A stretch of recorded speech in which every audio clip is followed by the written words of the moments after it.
everyone. Welcome to the Catching Up with Cope podcast. Cope is the coalition of parents in esports, a 501c3 nonprofit organization that provides programs and scholarships to empower youth, parents, and educators to utilize gaming to build confidence, curiosity, community, and careers. I'm your host, Friday, and today I am here with Titus Walker. Titus, thank you so much for being here. I'm so excited to just jump into it. And so to start off, I just want to throw it to you to introduce yourself and tell us a little bit about who you are and what you do. Thank you so much for having me. Again, my name is Titus Walker, and I'm the CEO and founder of the Ultimate In Gamers League, or UEL for short. And we are basically like the UFC of gaming. So we've taken the esports style and changed it completely on its head, and basically take all genres of games: fighting games, sports, shooting, racing, and strategy games, combine them all, and then have a one competition to see who's the best well-rounded gamer.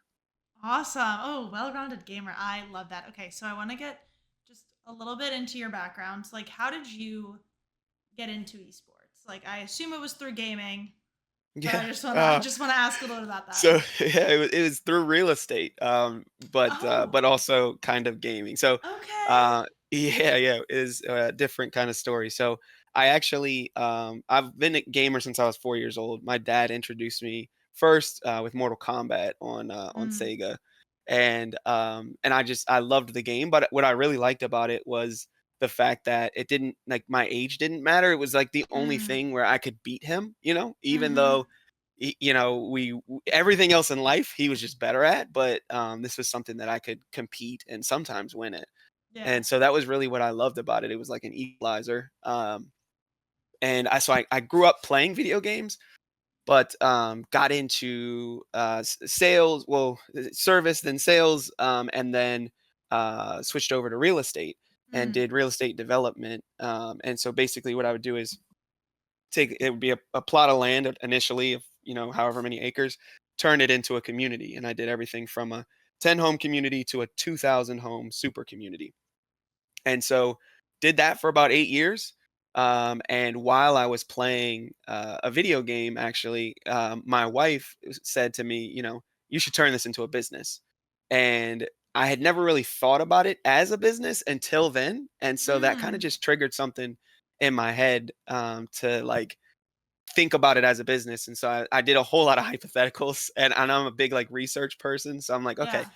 hypothetically, if I was to start this as a business, how would I do it? And Mm, then I thought, like, okay, well, if I do this as a business, I need something that's going to bring people in, because in real estate, it was always, their biggest competition was always where they lived currently. So that was always that was the saying that we would always say, because it's much easier to stay than it is to move. mm-hmm. And so I realized immediately, okay, my competition is their basement or their man cave or their woman cave, or wherever, like, Yeah. and so I have to find something that's going to get them out and competing or playing period with me instead of at home. So I thought competition was the best way to do that. And since I'm super competitive, I then researched through the University of Mary Washington Business School. I had them do a piece on esports and gaming. I didn't know about esports at the time. I didn't even know esports was a word or a thing. Like, I knew Yeah. nothing about it. Yeah. um, so I like they kind of broke it down for me, and one of the things that was like stood out for me was the average gamer plays Mm. 24 games a year. And Interesting. I didn't know that, but then I like looked at my own catalog, and I'm like, I'm not a big gamer. I game, but I'm not a huge gamer. And I have more than 24 games in my catalog. Yeah. That's two a month. It's not really that much. Yeah. And so I was like, well, I'll just create a competition then for, the average gamer. And so I researched um, ones that existed, and I couldn't find a single one. And I was like, okay, like, how is it Yeah. that the gamer plays a lot of games, but every competition is around one game? Mm. I feel like there's a gap there, and so Mm-hmm. that's really what pushed me to create the league. And then here we are. Yeah. No, that's awesome. I also didn't know that it was like 24 games a year for the average gamer. Yeah. And I like that you emphasize this sort of point that I kind of want to ask a bit about when this framework that you have. Can you explain the framework for UEL, because it is the sort of thing where you play one match and it's all of these games, Yeah. all of like, it's like short, smaller matches to sort Hmm. of test like you said, like who's the all-around gamer. Can you talk a little bit more about that structure? Yeah. So we think of gaming as the sport and not any individual game. And so what the components of gaming as a whole, right, Mhm. are the same across every game. It's hand-eye coordination, spatial awareness, memory recall, button mapping, understanding your opponent. These are all skills, like true life skills. There's more to it, but there's a whole curriculum around it, but I won't go into it. But at the end of the day, it's skills across all games, right? And some games utilize this more than others, right? And Mm. so, what we like to do is do kind of short spurts of every game to test skills, and so in a single match, you're gonna, let's say I'm playing you, right? We're gonna sit down. There's going to be a roulette wheel of games. It lands on a game. We're going to play that game. It's set up to where it's going to last about 4 to 5 minutes, like 4 to 5 minutes. Yeah. So, and then that game's done. Somebody won, and one of us gets a point. Then the wheel Mm. spins again. It's another 4 or 5 minute match. Somebody wins that one, and we just keep going until we've either played through all 33 games, or 4 hours is done, whichever is soonest. And then at that point, the person with the most points wins the entire match. That's awesome. That's Yeah. I've never sort of, because I talk a lot about how a game has a certain like lifespan and then it like literally will just like die and then we'll Yep. just like move on. And so I Yep. love this emphasis that you have on the skills that are required to play like every, all of these different games. And I've never like this is the first time that I have heard people talk about like strategy games. So what is the process like? How did you come to implementing those strategy games? Because I think a lot of people first would have picked like fighting games, Hmm. shooter games, and then what I'm Hmm. saying. But like, how Yeah. did you realize that there was a need for like strategy games? And then what is your process of like picking those titles? I think I'm a little biased because I enjoy strategy games. Like Yeah. I really like Yu-Gi-Oh, and any game where Hmm. I can like outthink you, I'm just Yeah. really into. Yeah. So when I went into it, strategy was always going to be a category. Actually, initially we didn't have, we had sports, racing. No, no, we had fighting games, sports games, and shooting games in the first preseason. Hmm. And then we've done two preseasons and then 9 seasons. So we're on our getting ready for our 10th season. But we added racing games to it, and it wasn't that wasn't in the plan. It's just Hmm. how things worked out. Yeah. And then we added strategy once we figured out how to do it. So the way I thought about it was, okay, the if we can get into a game and figure out, like, if someone can have a strategy play out in a very quick scenario, Mm. take like League of Legends as an Yeah. example. Those are like hour-long matches, right? But realistically, if there's still a lot of strategy happening within the first 4 to 5 minutes. Yeah. Or let's say, initially we broke it down to 5 to 10 minutes, I think, and then we figured out how to break it down even further.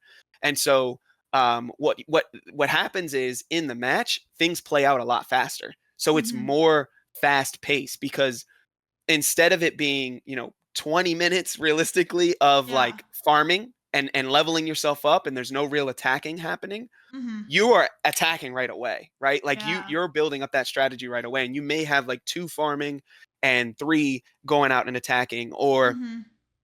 so it ends up being more of an aggressive strategy and a more entertaining way of, from a viewer's perspective. That's the feedback I've gotten from a viewer's Yeah. perspective. It's more entertaining, even though you don't get to play the game the right way.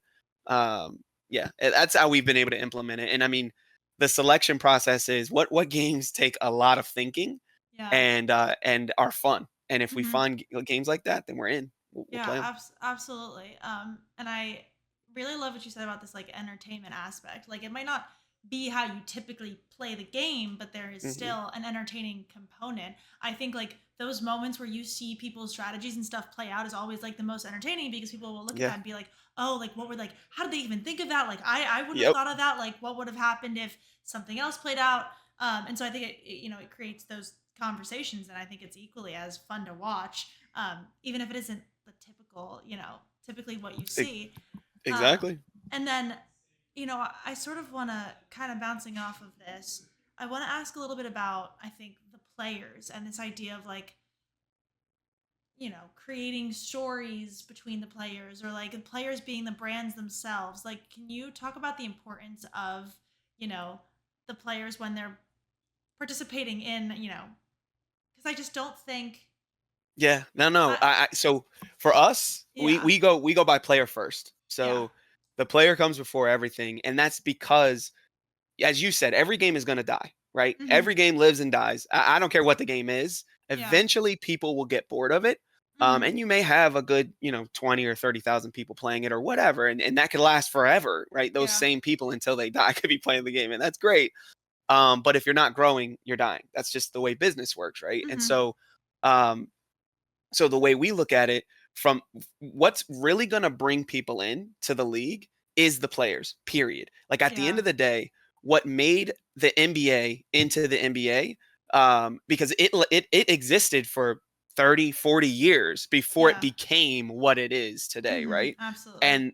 And what really changed things, and even, the NBA will tell you this, what really changed things was the Larry Bird, Magic Johnson, right? Hmm. And those stories that happened created this thing that people wanted to pay attention to. They want to know what's going to happen to Larry, and they want to know what's going to happen to Magic. They don't care what's going to happen to the NBA. Like, no, that's, and Yeah. I tell this to my players all the time.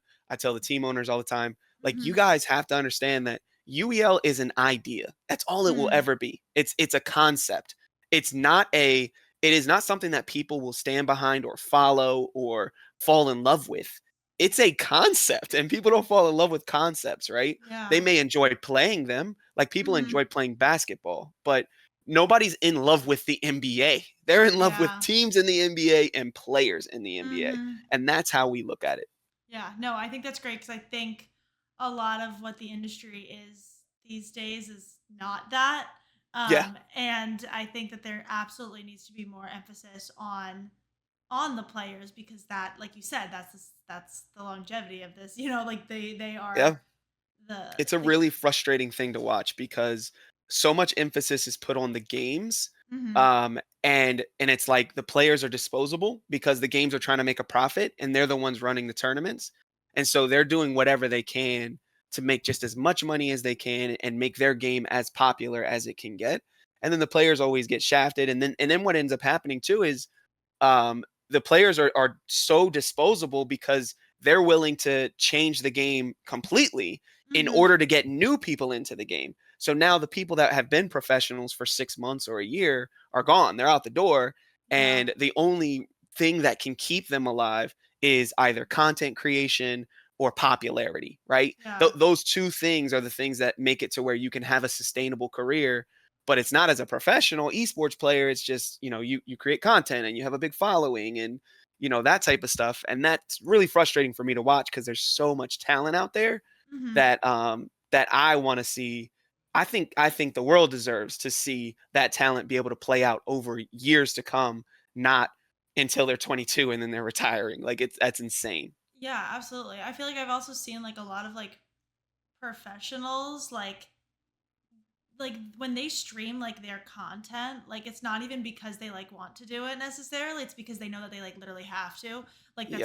that's all that they can do. And like even like when Yep. they retire from certain games, they'll be like, yeah, I'm just gonna focus on content. And it's like, well, Yep. yeah, because that's like It's your that's choice. all you can like that's what you can do if you want to stay like technically relevant in the industry, you know what I'm Yep.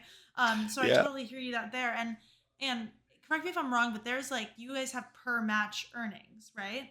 Hmm. So Yep. how did you kind of come up with this model? Because I don't really see that sort of stuff. I think with a lot of competition, it's usually just like you if you win, you make the money.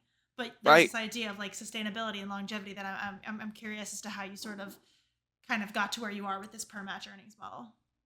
So my concept in being players first also comes down to, okay, if you're a professional and you're a pro gamer and you are what people are coming to see, Mm-hmm. then you should be being compensated. Win or Mm. lose, you're a performance artist, right? Yeah. Like you're showing up and you're doing your best and you're playing and then you're performing. And so there should be some pay tied to that.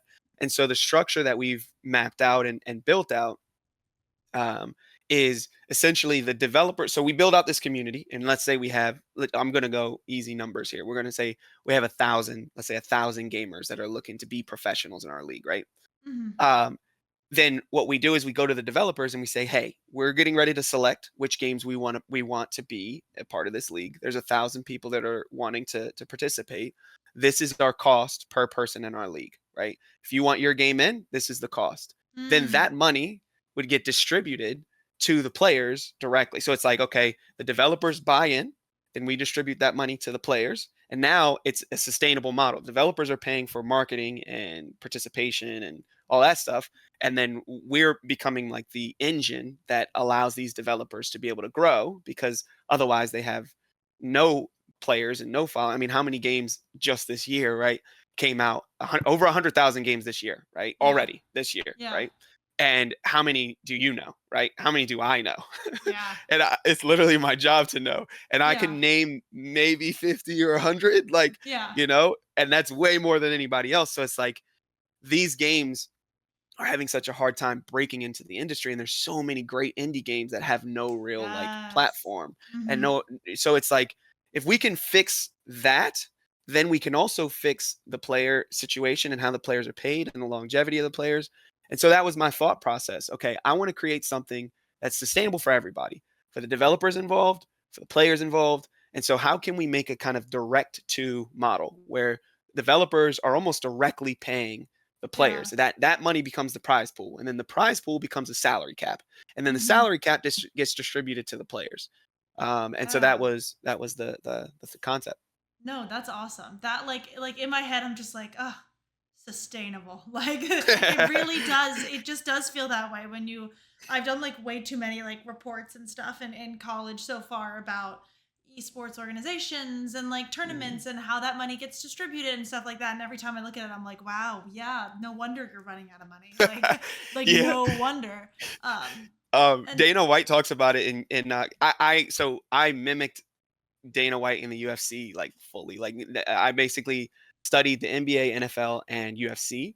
whoa. And Dana White talks about how before UFC, boxing was just like esports is now. Essentially, it's Mm, like this big event happens, and then there's nothing left. Like there is no model, there is no revenue stream, there is no, like, there's nothing left. We had this big event, maybe we sold tickets, maybe we didn't, who knows, but there's nothing left from it.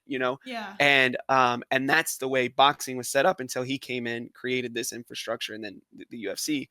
And so that's kind of how I see us coming into this esports world. Like, you can see these huge events happening, and it's like, Yeah. wow, that's cool. Like it's great. I mean, it's really tough to put on an event. So hats off. Like, I totally get that. But at the end of the day, when there's nothing left, it makes it really difficult for those that want to be involved to stay involved. So even if you're so bought in and you love esports and all that stuff like that, nowadays the thing I joke around about all the time, because I go to these esports events and it's like, oh yeah, the kids want to get into esports, they wanted to get into gaming, so we got to teach them about production and videography and photography and game development and cybersecurity, and it's like, yeah, but they want to be a professional gamer. Like, Yeah. why are we like we jump to that because there's no such thing as a professional gamer. Like, that Mm, actually doesn't exist, and nobody wants to admit it, but it yeah. doesn't. Like, there are people that make decent money playing video games. Great, right? But when you actually break it down to like what it is, there's next to nobody making a even just a living wage playing Yeah. video games. Playing video games. And that's sad because there's so much money in it, but Hmm. all of the money is just going to the developers, I mean, realistically. So Yeah, no, absolutely. And I do want to kind of go I want to go back a little bit to this, to this idea, because you talked about like immediately like throwing out like, okay, here's how to run an event, here's how to be a videographer, like here's this and that, which I think are all, awesome Right. things, But Nothing like against at that. this at the same time, there is this emphasis on the people that really do just want to play the games. Yep. And it's really hard when we see like when we kind of level things as being like pro gamer or nothing. Like Yeah. that's how the industry kind of feels structured a lot of times. Yep. And so I think you're really changing that sort of misconception. And I know that there is an educational component to UEL, and I want Yeah. to ask you a bit about like how you sort of implemented that and what you are looking for to give students with that component. Yeah. So Elise, who's our chief wellness officer, she has been uh, a godsend in like setting up a lot of the educational stuff. Mm-hmm. But essentially, what we've done is we've developed this a curriculum because we know, and anybody that plays games knows this. Games teach you a lot. In a Yeah. digital space, like there's a lot that you're taught. I went over before. In a shooting game, you're not just playing a shooting game. You're learning spatial awareness, precision, target tracking, hand-eye coordination. Yeah. There's a ton of strategy involved, a lot of movement. Like there's so much that you're learning that can be used in just about any job now, right? Because Yeah. most jobs happen on a computer now, Yep. right? So it's like it's realistically there's a lot of job training that's already happening in games that's kind of just Mm. not being accounted for because nobody's really breaking that down. So it's kind of like, oh, you're either just playing video games or you have to do educational games. And so if Mm. you're not doing 1 + 1 in the Yeah. game, you're not learning anything. But in Mhm. reality, you are learning a lot, even if it's just like the ability to overcome. Like that is a serious skill when you can't beat a game and then all of a sudden you do because you put the time and the effort and the work in. That's something that I learned from video games, right? Yeah. And so these are things that we try to incorporate so that it's not this like idea that, oh, either you do educational games or it's not educational, and that's just Mm. not a reality. Yeah. And so what we're trying to do is really bring in or help educate people on, one, the game is already teaching you something, so you don't Yeah. really have to make it educational. But then two, if you are making an educational game, you should make a good educational game. Real. And so Yeah. game development is something that we work with the Young Kings, which is basically we find inner city kids and help them in learning game design and cybersecurity and lots of things like that. So that they can, but then think about it like this, right? We can find there can be there's probably thousands and thousands of kids out there that have created such amazing games that nobody knows about, and maybe they don't have the resources, right? Mhm. We can now find those kids, Yeah. find those games, and then put those games on a platform Yeah. with players that are there and ready to test it and master it and put it on, showcase it to where we can create a, again, sustainable for everybody environment. And so that's more the educational side. It still is very game focused, Mhm. um, but and gamer focused. Um, but yeah, that's how we look at things. I think that's awesome. I mean, I always love, when there's a level of people in the industry who are like looking to provide opportunities, I think, for other people. And so this, in this case, that idea of, so many people have made games out there that, so many young people have made games out there that like it doesn't have that visibility because it's really hard. Like even with like talking about indie games, like it's a lot harder for those games to get seen and to be played, and so to provide the opportunities for them to have a platform, I think is so important. And I also love what you said about the idea of like how we really do tend to think of it as like if it's not an educational game, then it's not teaching us anything. When Hmm. like there are so many things that people learn just from these video games. Like, like you had said, like I mean, even just something as simple as like patience. I'm such an impatient person. But the second that I play like a cozy indie game that like makes me like sit there and like wait and like work alongside like even the NPCs, I'm like, it like keeps me grounded. It like what I'm saying? It Yeah. keeps me grounded. I've noticed that it's like helped me overall just in general be a more patient person. Like it's so real. Mobile games probably love you. Like mobile games where you Oh, have to like of course. course, the mobile gaming industry is huge. Yeah, yeah, But like, I love myself like a little tiny tower. Like I yeah, will, ooh, or like a little heyday where I'm making my, ooh, all of that. Amazing, but can be frustrating at times. yeah, for But sure. I mean, I also think that like we're noticing like these days when it comes to people getting jobs and things like half of it is literally all just like your experience and what you've Hmm. done, like less so I love my, I'm so grateful to be getting my college degree, but like really it's the things that I talk about that I'm doing in gaming and esports and how those things have taught me certain things that people are like, oh wow, like Yeah, yeah, and so I feel like the emphasis that you have providing that this educational component I think is so important. And then I wanted to ask you um, a couple like general questions I think about advice and such. But to start off, do you like what do you believe is a common misconception about the esports industry, and can you speak to that? uh, yeah. I think the common misconception that I see is that like if the esports industry just finds the right game, then everything will get fixed. And so I see Mm, a lot of colleges kind of like chasing the right mm, game. yeah. And when it's really like when you really break down the numbers, right? Because I'm a numbers guy. You start at the top. There's 3 billion gamers.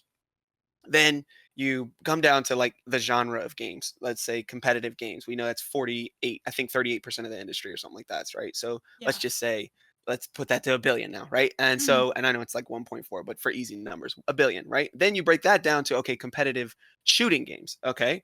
Now we're at, 200 million, let's just say, right? And then you break that down to Call of Duty, and now we're at like, or Valorant, and now we're at like 2 million or 20 mm-hmm. million, right? And that's worldwide.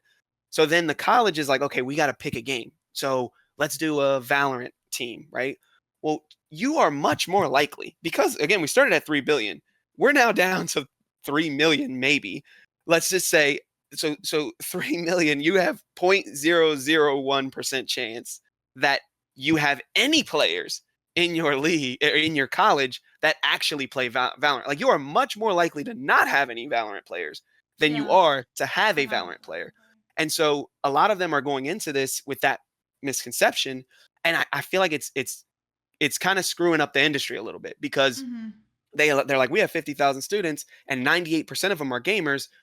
They probably play this game. This is the most popular game. Probably not, right? Like what you're doing is kind of force feeding them a game instead of if we create competition around gaming instead, then we can just say, what games are you playing? It doesn't matter if it's Minecraft, right? It doesn't matter what the game is. Let's create a competition around gaming, right? And then the game is no longer important. It once we take the game out of the equation, then we can take the power back and say, Yeah. okay, the we're doing a gaming competition. If you as a developer don't want to participate, kick rocks. You can go because Yeah. we're going to be all right. We're still going to play, right? And so Mm-hmm. when we make it about gaming and gamers, we Mm. the game doesn't matter. It's Yeah. gaming and gamers, right? That matter. And so I'd say that is if I could clear one thing up in esports, that is it. I like right now, I think esports doesn't exist. I think gaming exists. If we want to create a sport, it has to be sustainable. Sports Mm. don't change based on one person that owns them. Period. Like Yeah. nobody owns a basketball. Even if somebody owned the sport of basketball, which they couldn't, there would be a problem, right? But because Yeah. nobody owns the sport, basketball exists. So Yeah. Absolutely. And I don't think many people see it that way. And as yeah, someone who's like in the collegiate space and like sees exactly what you're talking about play out all the time, all across the board, like absolutely, like I completely agree, and I'm really glad you brought that up. And that's why like some of the most successful things at least like my club at my school has done is literally like our events where we have just like multiple different games going on that people can like go jump from to play against each other in. And that's why when it's like time for us to have like the competitive aspect, we're like, okay, who wants to play Valorant? Okay. Wow, that was good. I was like, what about yeah, League? We're like, yeah. what?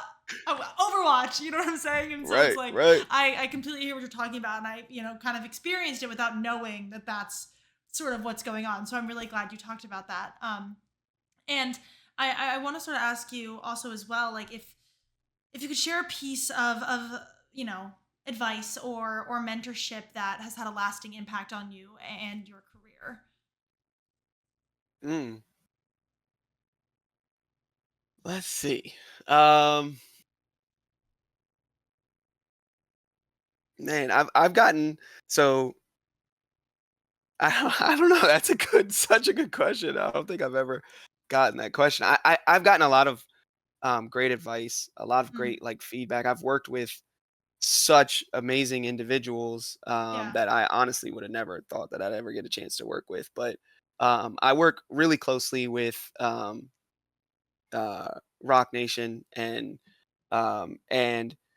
one of the things that they taught me in when I was trying to get a deal done with them, Hmm. and like just pushing and pushing and pushing, and they said something that has just stuck with me.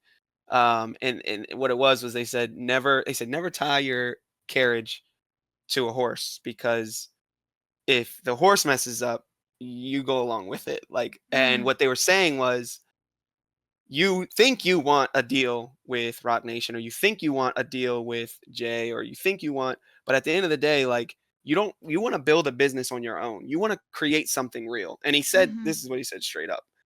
The industry as a whole is all smoke and mirrors. Like, Yeah. the esports industry especially is all smoke and mirrors. You have all these big events, but like you said, at the end of the day, there's nothing left.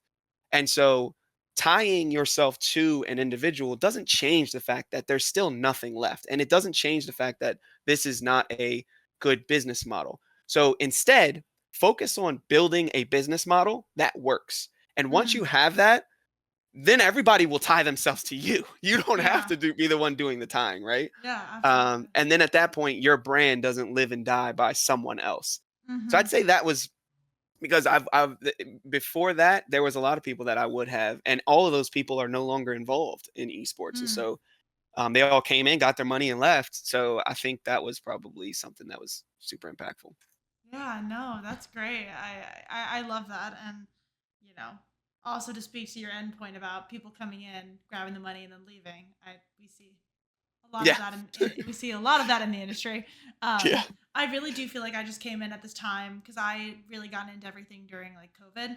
And so I really feel like I came in at a pivotal point where it was like everything's booming, and then it wasn't all of a sudden. It was like, whoa, it's like what is going on? Like Oh, the I trauma. like I'm in the same literally boat. It's so traumatic. it's Like crazy because you know, and I've talked many times on this podcast. Everyone probably knows. I used to be a musical theater major before I switched to the business of creative enterprises at my school. Um, and I literally like switched between that. Like, I literally switched because I was like, I love musical theater. It's awesome. I'm just not 100%, you know, as passionate about being on Broadway and being a Broadway baby as I was, you know, before. And I was like, and I want to sort of open my horizons. And so I was like, plus, I really don't want to be like struggling in New York to make money every day while I try to be on stage.